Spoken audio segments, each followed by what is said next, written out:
नहीं,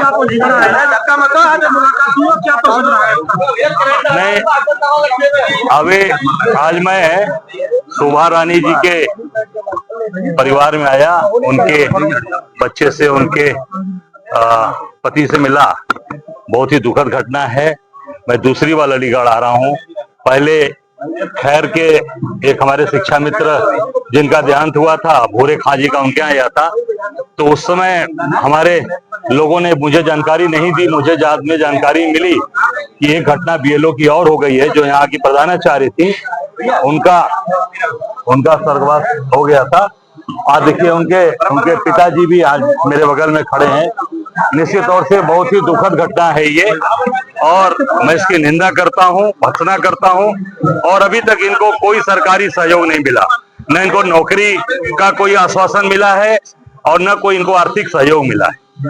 अभी मैंने डीएम से वार्ता की है, तब जाके डीएम ने कहा कि नहीं, इनको अनुकंपा के आधार पर नौकरी मिलेगी। तो मैं ये निश्चित कहूंगा कि तत्काल इनको इनकी योग्यता के अनुसार इनको सरकारी समायोजन मिले और 1 करोड़ रुपए का आर्थिक सहयोग इनको मिले, परिवार की जो क्षति हुई है, और उस परिवार को की पूरी देखभाल सरकार करे।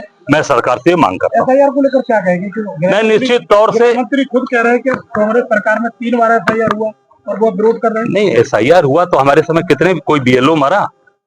कांग्रेस की सरकार में एसआईआर हुआ तो कोई भी बीएलओ या कोई भी सुपरवाइजर, किसी का कोई मरा? कोई देहांत हुआ? क्यों? क्योंकि वो लंबी प्रक्रिया है। आप आराम से 6 महीने, साल भर का समय दीजिए। मुझे लगता है कि सब लोग आराम से अपनी ड्यूटी भी करेंगे और बीएलओ का भी काम करेंगे और अपना परिवार भी देखेंगे। आपने 1 महीने का समय दिया जल्दबाजी में, जैसे नोटबंदी की, जैसे आपने लगाया, आपने पूरी तरीके से आपने लॉकडाउन किया, जैसे आपने जीएसटी लगाया, उसी तरीके से एसआईआर भी करा रहे हैं आप। क्या जल्दबाजी के पीछे इनकी नीयत? निश्चित, बिल्कुल नीयत में खोट है, और नीयत में खोट है वो अभी सामने साफ आ रही है। उसी का नतीजा है कि हमारे प्रदेश के करीब 20-22 बीएलओस, जो उसमें कई स्वर्गवासी हो गए, 2-3 हॉस्पिटल में ब्रेन हेमरेज है, कोई जहर खा लिया, 2-3 लोगों ने तो सुसाइड कर लिया। जौनपुर के विपिन यादव ने जहर खाकर सुसाइड कर लिया। सुधीर कुमार फतेहपुर का लेखपाल था, उसने फांसी लगा ली। एक मुरादाबाद का एक बीएलओ था, सर्वेश गंगवार, उसने सर्वेश सिंह, उसने फांसी लगा ली। ये क्या है? ये पूरी तरीके से अत्याचार, अन्याय।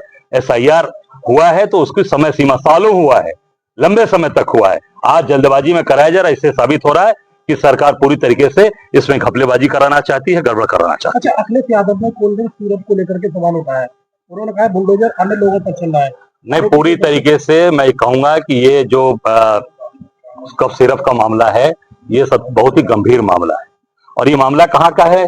प्रधानमंत्री के संसदीय क्षेत्र बनारस, जहां से मैं आता हूँ, बनारस से, वहां का मामला है। उसमें तमाम बड़े बड़े लोग जो भाजपा के संबंधित लोग हैं, भाजपा के पूरी तरीके से साथ हैं, भाजपा के मंत्री हैं, उनके सरकार में शामिल हैं। सरकार, योगी जी का उनको बर्दाश्त हासिल है, उनके ऊपर कोई कार्रवाई नहीं हो रही है। और जो व्यक्ति उठाया, जिसने कफ सिरप का मामला उठाया, एफआईआर का मामला उठाया, पूर्व आईपीएस अधिकारी अमिताभ ठाकुर को जेल में भेजकर उसको प्रताड़ित किया जा रहा है। निश्चित तौर से जनता देख रही है और इसका जवाब देगी। तो आरोप लगा रहे थे अमिताभ जी, तो आरोप लगा रहे थे। भाई तो लगा तो रहे, तभी तो मैं भी तो लगा रहा हूँ। मैं कह रहा हूँ ना कि गलत हो रहा है। योगी जी का बर्दाश्त है सिरप वालों के ऊपर, आशीर्वाद है। आप देखिए, स्टेट गवर्नमेंट कोई कार्रवाई नहीं कर रही है। आज मैंने देखा है कि सिरप वालों के ईडी कार्रवाई कर रही है, केंद्र सरकार कार्रवाई कर रही है।